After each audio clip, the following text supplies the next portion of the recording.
आप मेरे पीछे देख सकते हैं कि रात के समय में अगर संध्या काल में जब कथा होगा तो इस समय कुछ इस प्रकार का नज़ारा यहाँ का देखने को मिलेगा। काफ़ी खूबसूरत रंग बिरंगी लाइटों से सजा हुआ ये कथा पंडाल आपको यहाँ रहने के लिए और यहाँ रुक जाने के लिए विवश करेगा।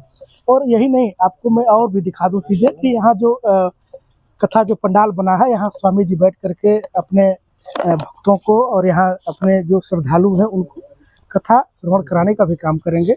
हम यहाँ के कोषाध्यक्ष अरुण कुमार तिवारी जी से जान लेते हैं कि यहाँ कथा का टाइमिंग क्या है। आरती सुबह में होगी, जैसे कि स्वामी जी से हम लोगों की सूचना प्राप्त हुई है। सुबह 7 बजे से आरती होगा जी। आधे घंटे की आरती होती है? 1 घंटे की, 7 से 8। हाँ, लगभग 1 घंटे की आरती होगी जी।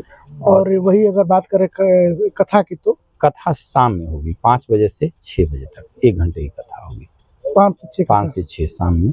अच्छा, तो ये भी ध्यान रखा गया है कि जो लोग ऑफिस से आ रहे हैं उनके भी समय को ध्यान में रखते हुए? हाँ, तो करीब आ जाएंगे, लगभग लोग आ ही जाएंगे, क्योंकि ये रखा गया है तो 5-10 मिनट तो आगे पीछे होगा ही, तो उसमें सब लोग करीब आ जाएंगे, इसीलिए तो 5 बजे रखा गया। जी। स्वामी जी कहाँ से लोगों? स्वामी जी अपने कुटिया के ठीक सामने से सामने के मंच से लोगों को कृपा प्रसाद अपना देंगे जी। बाकी का जो बना गया, बाकी का जो मंच बना हुआ है वो आचार्य जी लोगों के लिए है।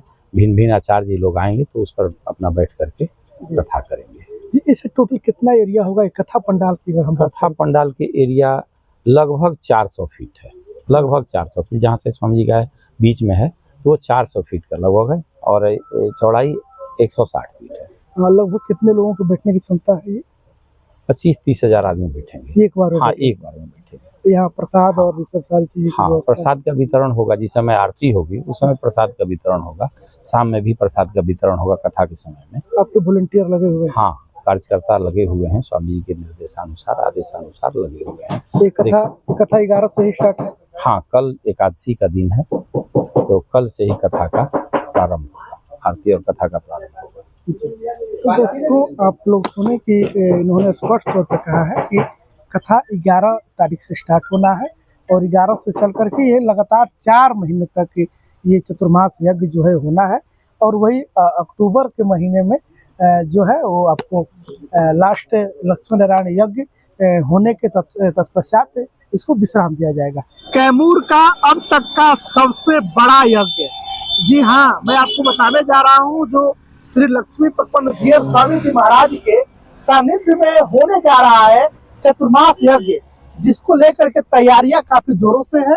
और आप दर्शकों को हम बता देना चाहते हैं कि जहां हमारी अभी उपस्थिति हुई है, ये बिहार का कैमूर जिला और भभुआ जिला मुख्यालय से 5 किलोमीटर की दूरी पे स्थित है परसिया गांव। और परसिया गांव का एक मुख्य मार्ग जो भभुआ रोड कहे तो मोहनिया को जोड़ता है, और यहाँ से मोहनिया 10 किलोमीटर की दूरी पे है। यहाँ से जिला मुख्यालय भभुआ 5 किलोमीटर की दूरी पे और वही मोहनिया 10 किलोमीटर की दूरी पे, और 5 किलोमीटर पे ये यज्ञ स्थल और परसिया गांव।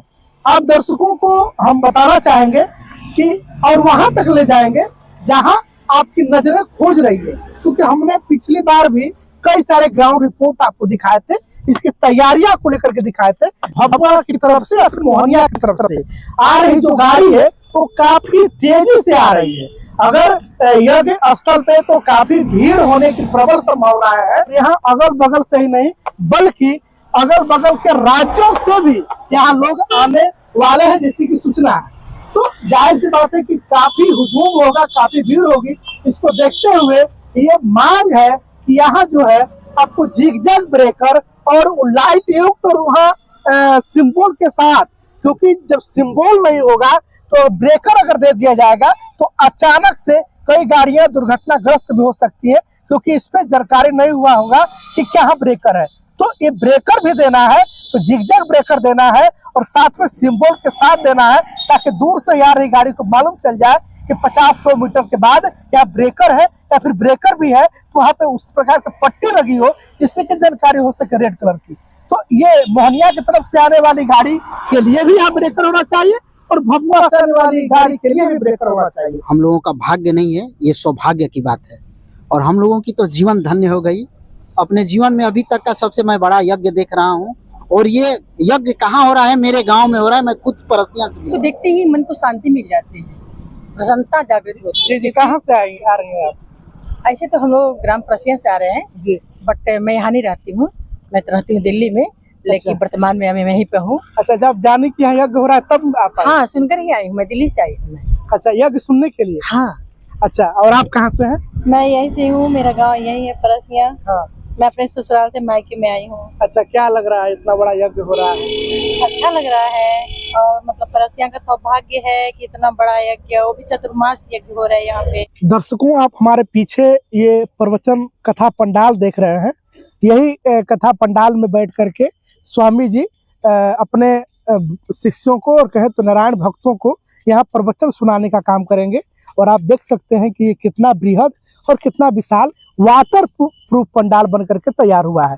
और आपको बता दें कि मुख्य रोड से जब आप लिंक रोड की ओर आएंगे, लिंक रोड से फिर आपको दक्षिण साइड में मुड़ना होता है, और मुड़ने के बाद यहाँ पे भी आप श्रद्धालुओं को कहें तो भक्तों को ध्यान में रखते हुए इनकी सुविधाओं को यहाँ भी टुकड़ी डाल करके राबिश डाला गया है, जिससे कि कीचड़ न हो और लोग आसानी से यहाँ कथा पंडाल तक आ सके।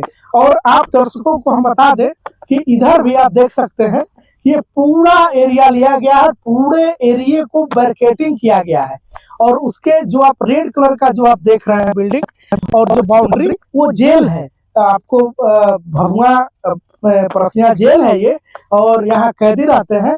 और इस बात का बेहद ध्यान रखा गया है कि जो माइक जो है वो आपको जेल की तरफ भी किया जाए, जिससे कि स्वामी जी के जो आशीर्वाद वचन है और जो इनके अच्छे वाक्य हैं, जो अच्छे शब्द हैं, वो कैदियों तक भी सुनाई दे और उनके भी जीवन में परिवर्तन आए। इस बात का भी बेहद ध्यान रखा गया है।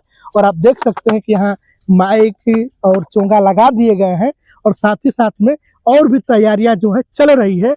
आप जैसा कि हमें जानकारी है कि अगले दिन कथा होना है, तो ऐसे में कथा से एक दिन पूर्व हमें लगा कि जो तैयारियां अभी जो चल रही है और जितनी तैयारियां हुई हैं वो दर्शकों तक पहुंचनी चाहिए। और आपको जब इसकी तैयारी पूरी तरीके से हो जाएगी तो वो भी हम आपको दिखाने का काम करेंगे। वैसे आइए कथा पंडाल में हम आपको ले चलते हैं और कथा पंडाल की चीजों को भी दिखाने का काम करते हैं। और आप अनुमान लगा सकते हैं कि ये जो कथा पंडाल जो है वो किस प्रकार से और कैसे सुसज्जित है।